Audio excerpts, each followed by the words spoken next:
Hello, this is Coding Gicha for full-stack developers. Since TypeScript is a superset of JavaScript, standard ECMAScript does not support it. Consequently, TypeScript cannot be used in the front-end environment of a browser. Therefore, the back-end server must convert the code into JavaScript that complies with ECMAScript standards before sending it out, and for this purpose, a JavaScript runtime library is required. While Node.js and Deno are runtime libraries capable of running in back-end environments, I personally prefer Deno.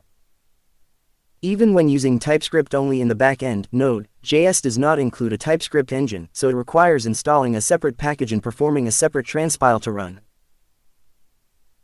In contrast, Deno's package management adheres to the standard ECMAScript specification and is a runtime library for both JavaScript and TypeScript. It already provides an environment where TypeScript can be executed directly. Although the Node.js ecosystem is already established, Ryan Dahl, the original author of Node.js, created Deno to address the discrepancies with standard ECMAScript APIs caused by some outdated practices in package management dependent on NPM, as well as security issues regarding file I/O.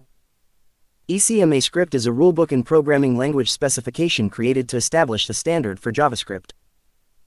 However, since Node.js was released in 2009 when ECMAScript was in a state of dereliction of duty, it began using CommonJS to call external JavaScript. Based on this, it developed dependently on a package management tool called NPM.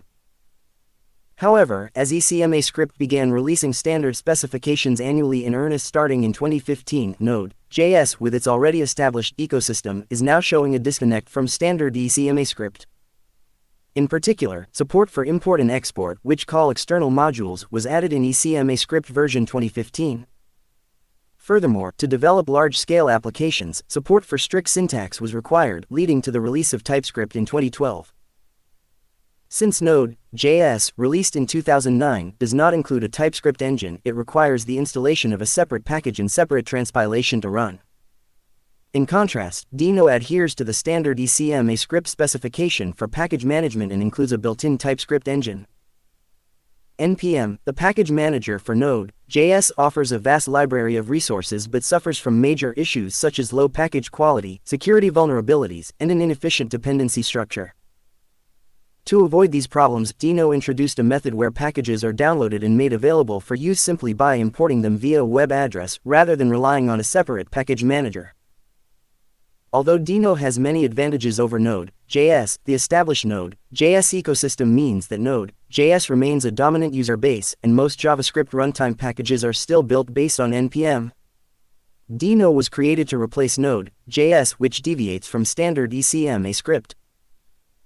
Perhaps conscious of the backlash regarding Deno's return to supporting NPM compatibility, Deno announced JSR in 2024, a new registry for sharing JavaScript packages, and now Deno's standard packages are also managed by JSR. The registry address for Deno packages, provided via a web address, is deno.land, which hosts immutable files via an HTTPS URL. On the other hand, JSR acts as a fully featured package registry that applies semantic versioning, supports various runtimes such as Node.js and Bun in addition to Deno, and handles TypeScript compilation by default. While switching to Deno may not be easy due to the already established Node.js ecosystem, I expect Deno to expand its own ecosystem as a runtime library with many advantages, such as greater adherence to ECMAScript standards, built-in TypeScript, and the use of JSR for its official package registry. Above all, I personally prefer developing with Deno whenever possible, hoping that development environments compliant with ECMAScript standards will spread further. Thank you for watching.